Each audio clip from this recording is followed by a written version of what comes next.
Hello friends, 1 week నుంచి అనుకుంటున్నాము చెవు పైన గోగలు కుట్టించుకోవాలని. సో ఈ రోజుకైతే నెరవేరిందనమాట అది. ఒక 5గురం అనుకున్నాము. వేరే పెదనాన్న ముళ్ళు అయితే తెచ్చిచ్చాడు. ఫస్ట్ మా వదినాను ఇదిగో నా పక్కన కూర్చున్న పిల్ల కుట్టించుకున్నారనమాట.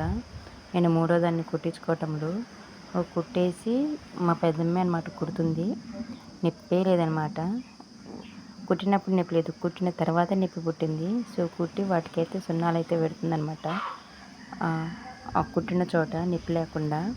సో నా తర్వాత సుజి అని వేరే పిల్ల కుట్టించుకుంది. ఆ పిల్ల అయితే పెద్ద పెద్దగా కేకలు వేసింది, వామ్మో వాయు నొప్పి అనేది ఈ పిల్లే.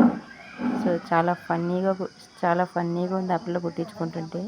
చిన్న పిల్ల ఏడ్చినట్టు ఏడ్చేసింది ఫ్రెండ్స్. తర్వాత మా చిన్నదిని కుట్టించుకుంది.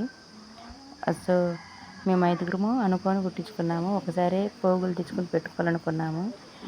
పని బాట లేదు కదా, చెట్ల కింద కూర్చొని ఏం చేస్తాంలేండి. ఇంకా ఏదో ఒకటి అనుకున్నామంటే జరగాలి కాబట్టి గోగులు కుట్టించుకోవాలనుకున్నాము. అది జరిగిపోయింది. సో కుట్టించుకున్నందుకు మీరందరూ దాని సొప్పు తెచ్చిపోయింది అని మా పెద్దమ్మ అడిగింది. సో 5గురం కదా, 20 వేసుకొని 100 ఒక సీసా అయితే తీసుకొచ్చాము. మేము కుట్టించుకునే వాళ్ళం తప్ప మిగిలిన వాళ్ళందరూ తాగినారు. అక్కడ పెద్దవాళ్ళు ఉన్నారు కాబట్టి పిల్లలకి పెద్దలకి ఫస్ట్ అందరికైతే పోసాం ఫ్రెండ్స్. ప్లీజ్ నా వీడియోస్ నచ్చితే లైక్ చేసి సబ్స్క్రైబ్ చేసుకోండి ఫ్రెండ్స్.